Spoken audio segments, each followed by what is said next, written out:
Bonjour, bienvenue. On se retrouve ici à Nantes à l'occasion de cette 28e convention de la DCF. J'ai le plaisir d'accueillir sur le plateau d'Acteurs Publics TV deux présidents d'intercommunalités très différentes pour débattre de développement économique, de stratégie d'implantation des entreprises. Bonjour Véronique Besse. Bonjour. Vous êtes présidente de la communauté de communes des Pays des Herbiers, donc en Vendée. Vous êtes voisine quasiment de Nantes. Donc 8 communes, 30 000 habitants. Vous m'interrompez si je dis une bêtise. Jusqu'ici, ça va. Et un chiffre qui claque quand même, et on connaît les herbiers aussi pour cela, c'est 5-6% de taux de chômage. On est à 5,3 aujourd'hui. Voilà. Bonjour Boris Ravignon. Bonjour. Président d'Ardennes Métropole, comme commune centre-ville, Charleville-Mézières, bien évidemment. Donc là, c'est 61 communes, oui. C'est cela, 130 000 habitants. Et si je veux faire le parallèle, mais on établira, on va en discuter au cours de ce débat, on est autour de 16-17% de chômage. Alors, encore. Un petit peu moins maintenant. Oui, mais bon, on a effectivement un taux de plus de 2 fois supérieur à celui de Voilà, mais votre territoire a beaucoup d'atouts, on va en parler. Véronique Besse, votre territoire est la preuve qu'on peut être petit, sans grande ville, très grande ville ou grande métropole à l'intérieur de votre intercommunalité, et être dynamique. Quelle est l'alchimie des herbiers? Alors je pense que la première raison, elle est historique. Le Vendéen a toujours été habitué à se battre, les guerres de Vendée, sans se tourner trop longtemps sur le passé, mais le Vendéen a toujours été habitué à se débrouiller tout seul. La Vendée a été longtemps un département qui a été très très enclavé. Et c'est le département qui parallèlement avait le plus grand nombre d'entreprises de transport. Donc vous voyez qu'on est quand même habitué à se débrouiller. Le Vendéen et notamment le chef d'entreprise n'attend rien de là-haut, de l'État. Il se débrouille tout seul, il se retrousse les manches et il avance. Donc ça c'est la première raison. Après, il y a d'autres raisons. Je pense qu'il y a aussi une bonne qualité de la main-d'œuvre, une excellente qualité de la main-d'œuvre avec une stabilité dans les entreprises. On rentre souvent, et encore aujourd'hui, apprenti, et on reste toute sa carrière dans la même entreprise. Le Vendéen, il est champion de France au niveau des propriétaires. Donc la Vendée, pardon, 73% des Vendéens sont propriétaires de leur logement. Ça veut dire que les gens sont stables une fois qu'il y a de l'emploi, une fois que dans le couple, les deux personnes travaillent.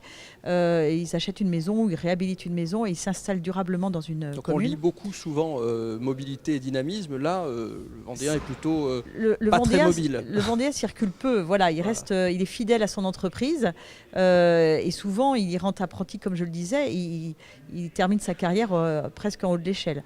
Troisième point important, c'est qu'il y a vraiment j'allais dire presque une complicité ou du moins une forte entente entre le salarié et le chef d'entreprise, qui se connaissent souvent. Ce sont les gens qui ont fréquenté les mêmes bancs de l'école.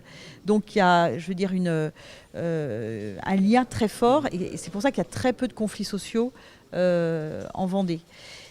Autre caractéristique, on a la chance d'avoir aussi des fleurons, des chefs d'entreprise de Vendéens il y en a très peu de sièges sociaux qui sont à l'extérieur de la Vendée. Donc là aussi une certaine stabilité avec des gens du pays, de terrain qui sont très solidaires entre eux. Les chefs d'entreprise vendéens sont très solidaires entre eux. Et ils vont, main dans la main, chercher des marchés, chercher des salariés en l'occurrence, puisque nous avons aujourd'hui un problème, c'est le recrutement, puisque nous avons quasiment du chômage résiduel. Donc voilà un tableau du microclimat économique vendéen. Boris Ravignon, votre territoire est marqué par l'histoire économique, l'industrie lourde, les difficultés aussi en termes d'emploi, de destruction d'emplois ces dernières années.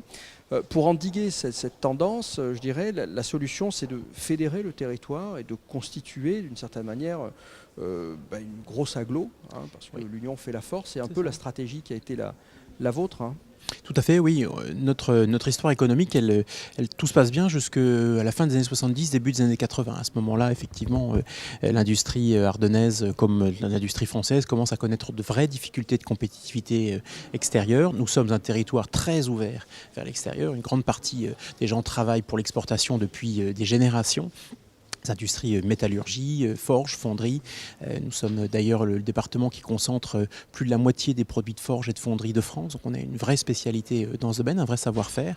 Mais hélas, dans des domaines qui ont été très fortement concurrencés par d'abord nos voisins européens et puis ensuite par le reste du monde, la mondialisation a fait d'énormes dégâts dans le conflit qui a opposé l'industrie française et les industries du monde sur notre territoire. Et depuis effectivement plusieurs décennies, nous avons cette transition économique à gérer. C'est-à-dire à la fois en même temps être capable de garder ce qu'il y a de meilleur dans les industries traditionnelles qui demeurent et qui parce qu'elles ont survécu, sont très bonnes justement avec des chefs d'entreprise, des familles d'entrepreneurs extrêmement innovants, performants, et ont besoin continuer à être soutenus par les pouvoirs publics, notamment pour disposer d'infrastructures de qualité, notamment d'infrastructures de télécommunications, et d'être aidés sur l'innovation et la formation, spécialement des techniciens et des ingénieurs. On continue à trouver beaucoup de très bons ouvriers spécialisés sur notre territoire, mais on a, c'est vrai, le besoin de les aider à trouver les ingénieurs en fabrication additive dont ils auront besoin dans les années qui viennent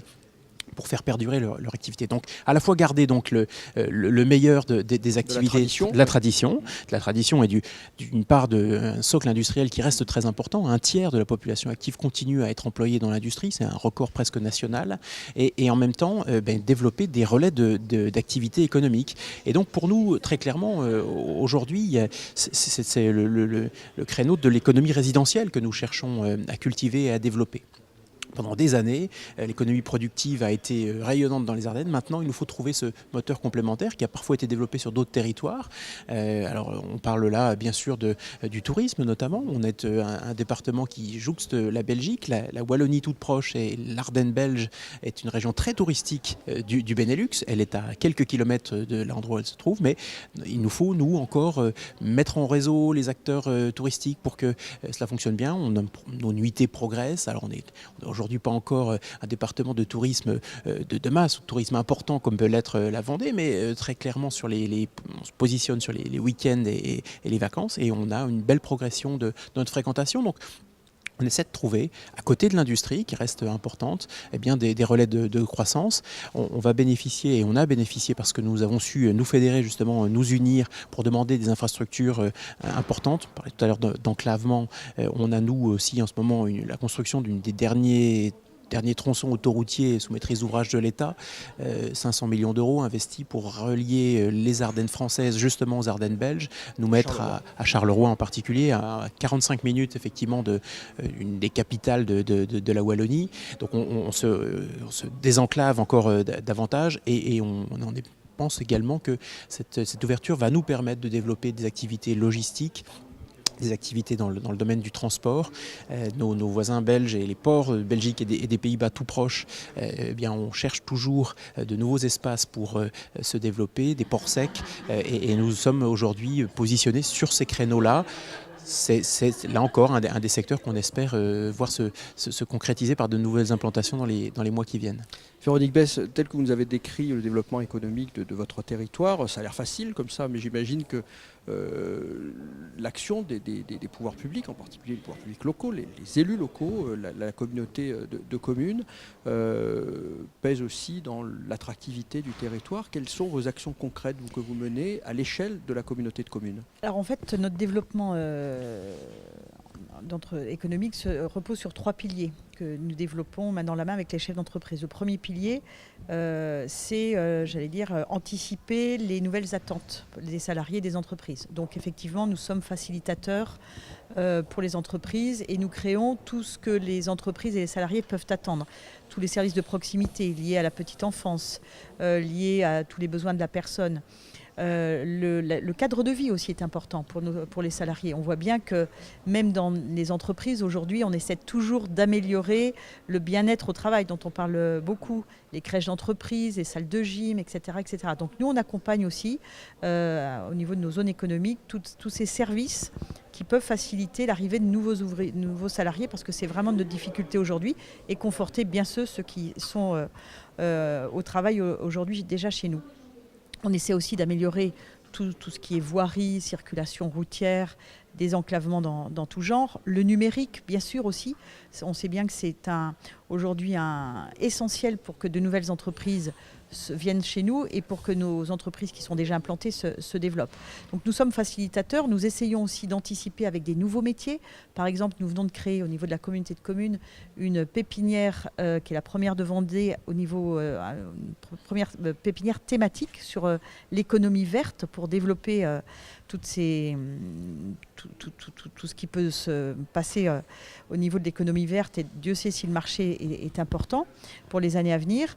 Et puis, on essaie aussi de transmettre aux jeunes l'esprit entrepreneurial. Voilà, pour dire aux jeunes, donc là on est main dans la main avec les chefs d'entreprise, pour dire allez-y, investissez vous dans votre entreprise demain, mais investissez aussi peut-être pour être dirigeant d'entreprise demain. On est très attaché à la transmission d'entreprise qui aussi est un gage de pérennité de nos entreprises sur le territoire de la communauté de communes.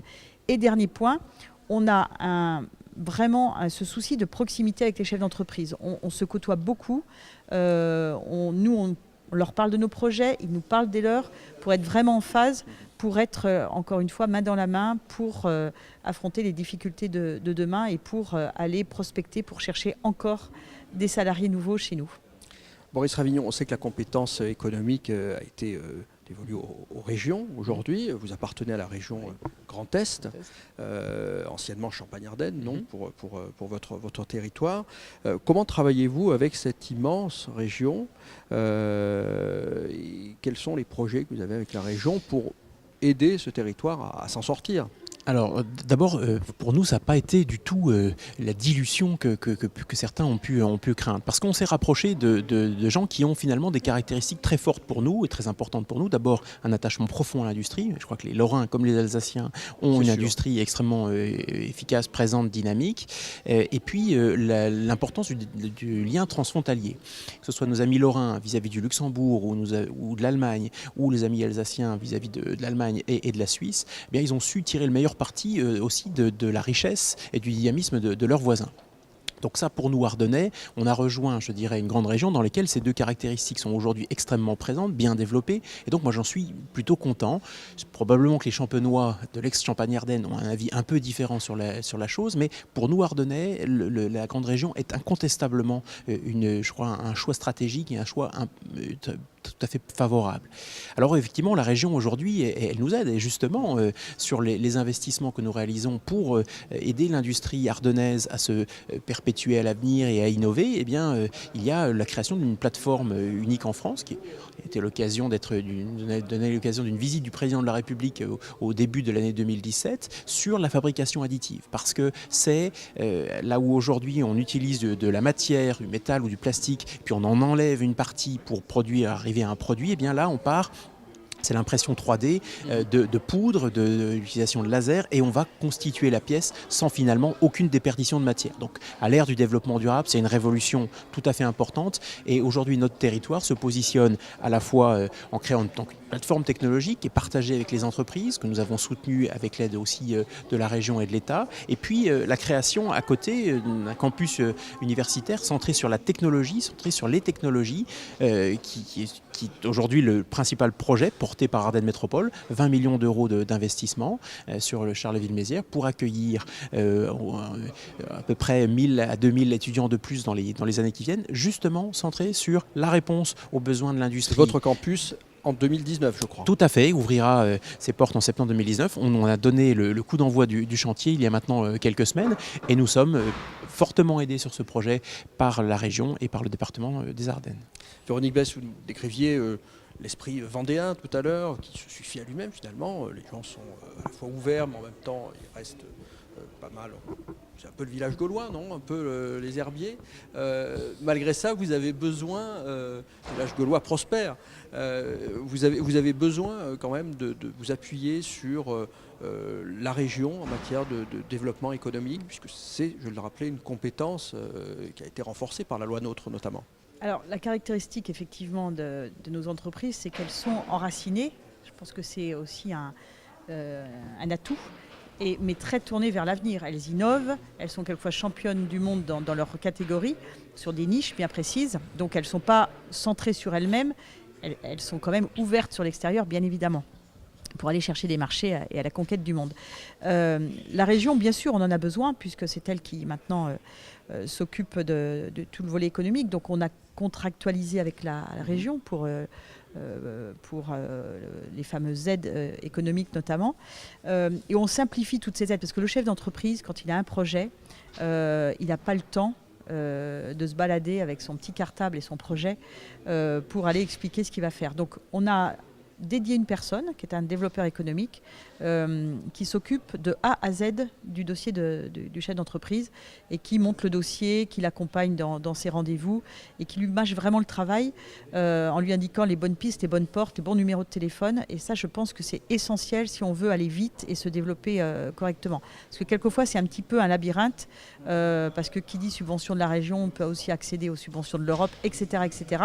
Mais quelquefois, c'est un peu compliqué pour un chef d'entreprise où c'est une perte de temps. Donc nous, on centralise. Les aides de la région sont effectivement intéressantes pour un chef d'entreprise, à condition qu'elles restent toujours très réalistes, pragmatiques et qu'elles soient vraiment en phase avec le terrain. Les présidents de région, c'est encore pour quelques jours encore Bruno Retailleau, qui connaît bien la Vendée. Voilà. Merci d'avoir participé à ce débat qui montre bien toute la diversité de notre territoire en matière économique. Merci Boris Ravignon, merci Véronique Besse d'avoir participé à ce débat ici à Nantes à l'occasion de cette 28e convention de la DCF sur le plateau d'Acteurs Publics TV. À très bientôt.